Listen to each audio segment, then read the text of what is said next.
પૈસા માટે આજે લોકો કંઈ પણ કરી છૂટે છે. એક નજીવા નફા માટે લોભિયાઓ લોકોને ઝેર પીરસતા પણ ખચકાતા નથી. હવે એક એવી ભેળસેળ સામે આવી છે જે સાંભળીને, જે જોઈને હાથ પગ ફૂલી જશે. નવી ગોલમાલ સામે આવી છે ગોળમાં. ગોળ આ શબ્દ સાંભળતા જ મોઢામાં શેરડીના રસની મીઠાશ ભળવા લાગે છે. શેરડીના અર્કમાંથી બનતો ગોળ તેના સ્વાદ કરતા ફાયદા માટે વધુ ખવાતો હોય છે. જેમાં પણ ઓર્ગેનિક ગોળ એટલે દેશી ગોળની બજારમાં બોલબાલા હોય છે. દેશી ગોળના અનેક ફાયદા છે, જેના કારણે તેનું વેચાણ વધ્યું છે. સૌરાષ્ટ્રના ગીર સોમનાથના કોડીનાર, તાલાલા, ગોવિંદપરા, પ્રાસલી, ગીરગઢડા અને બોરવાવ જેવા પ્રદેશ ગોળ ઉત્પાદન માટે જાણીતા છે. જો કે હવે ગીર સોમનાથમાં બનતા ગોળમાં ગોલમાલ થતા હોવાનું ખુલ્યું છે. ઓર્ગેનિક ગોળના નામે કેમિકલ અને એસિડથી ગોળ બનાવી લોકોના આરોગ્ય સાથે ચેડા કરવામાં આવતા હોવાનું ખુલ્યું છે. સ્પેશિયલ ઓપરેશન ગ્રુપે 5 અલગ અલગ સ્થળોએ દરોડા પાડી આશરે 1.15 લાખની કિંમતનો કેમિકલનો અને એસિડનો જથ્થો જપ્ત કર્યો છે. એસઓજીની ટીમે સુરવા ગામના શ્રીજી ફાર્મ, માધુપુરના ભાગ્યોદય ગોળ અને ખંભામાં 3 ગોળના રાબડા તેમજ તાલાલામાં આવેલા ત્રિમૂર્તિ એન્ટરપ્રાઇઝ અને માધવ એન્ટરપ્રાઇઝના ગોડાઉન પર રેડ કરી હતી, જ્યાંથી મોટી માત્રામાં નકલી ગોળ બનાવવાના કેમિકલનો જથ્થો મળી આવ્યો છે. રેડ દરમિયાન સોડિયમ હાઇડ્રોસલ્ફાઇડ, સફોલાઇટ કેમિકલનો જથ્થો જપ્ત કરવામાં આવ્યો છે. તેમજ કેમિકલના 8 બેરલ કબજે કરવામાં આવ્યા છે. ગોળના રાબડાઓમાંથી ઇન્ડસ્ટ્રીયલ પ્રકારનું સોડિયમ હાઇડ્રોસલ્ફાઇડ કરીને કેમિકલ મળેલું છે. એ ઉપરાંત બીજા 2-3 અલગ અલગ ટાઈપના કેમિકલ મળ્યા છે. જે કેમિકલ મળતા જ ફૂડ એન્ડ ડ્રગ ડિપાર્ટમેન્ટને બોલાવી એમની પાસેથી સેમ્પલ લેવડાવી અને આગળની કાયદેસર કાર્યવાહી કરવાની પ્રક્રિયા ચાલુ છે. આ જે કેમિકલ મળ્યું છે એનો કોઈ બિલ કે કોઈ પુરાવા નથી મળ્યા અને આ કેમિકલ એમણે તલાલાથી ખરીદ કરેલું. તલાલા ગોડાઉન ખાતે પણ એસઓજી દ્વારા રેડ કરી અને આ કેમિકલનો જથ્થો કુલ 1,23,000ના કેમિકલનો જથ્થો સીલ કરવામાં આવ્યો છે પોલીસ.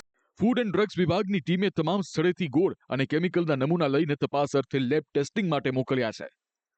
સ્થાનિક ખેડૂત અગ્રણી કહી રહ્યા છે કે હાલ કેટલાક લેભાગુ તત્વો ઓર્ગેનિક ગોળના નામે લોકો સાથે છેતરપિંડી કરી રહ્યા છે.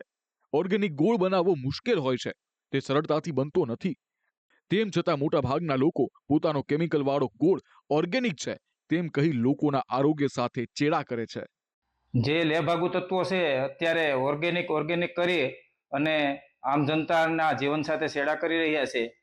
હકીકતે ઓર્ગેનિક ગોળ બનતો જ નથી, કારણ કે ઓર્ગેનિક ગોળ બનાવવો હોય તો એના માટે 5 વર્ષ પહેલા આપણી જમીનની અંદર કોઈ પણ જાતનું રાસાયણિક ખાતર કે દવા ન નાખીએ ત્યારે એ ઓર્ગેનિક બનતું હોય તો એ શક્ય નથી, કારણ કે તો ઉત્પાદન પણ ન આવે અને આ લોકો ખાલી પોતાને તિજોરી ભરવા અને પૈસા કમાવા માટે ઓર્ગેનિકનો સહારો લઈ અને જનતા સાથે છેડા કરી રહ્યા છે. ગુજરાતમાં ભેળસેળ કે ગોલમાલ નવી નથી.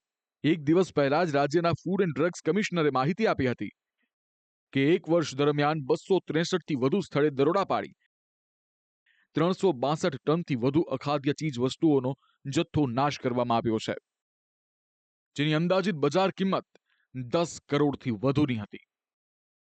રાજ્યનું ફૂડ એન્ડ ડિપાર્ટમેન્ટ સતત કામગીરી કરી રહ્યું છે, જેના ભાગરૂપે ગયા વર્ષથી અત્યાર સુધીમાં અમે લગભગ 263 જેટલી અલગ અલગ રેડ કરેલી છે, જેની અંદર દરેક ખાવાની કેટેગરી આવી જાય છે. ઘી હોય, તેલ હોય, મસાલા હોય, માવો હોય, ડ્રાય ફ્રૂટ્સ હોય, પનીર હોય. તો આ બધી વસ્તુઓનું અમે રેન્ડમ ચેકિંગ અને ટેસ્ટિંગ કરતા હોઈએ છીએ.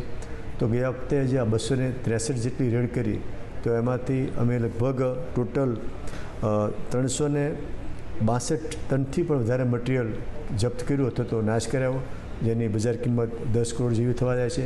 આ બધો સામાન ભેળસેળવાળો હતો, જે લોકો સુધી પહોંચવાનો હતો એ પહોંચતો અમે અટકાવ્યો છે. ચિંતાજનક વાત એ છે કે તંત્રની કાર્યવાહી બાદ પણ સિલસિલો રોકાતો નથી. આજે આમાંથી મિલાવટ ખુલે છે તો કાલે પેલામાંથી. શું ખાવું અને શું ખરીદવું કશું સમજાય તેમ નથી. તહેવારો ટાણે તો આ મિલાવટનો ખેલ વધુ ફેલાતો જાય છે. લેભાગુ તત્વો નજીવો નફો કમાવવા લોકોની જિંદગી જોખમમાં મૂકે છે, લોકોના આરોગ્ય સાથે ચેડા કરે છે. ત્યારે આવા મિલાવટખોરો સામે તંત્રએ લાલ આંખ કરી કડક કાર્યવાહી કરવાની જરૂર છે. બ્યુરો રિપોર્ટ, સંદેશ ન્યૂઝ.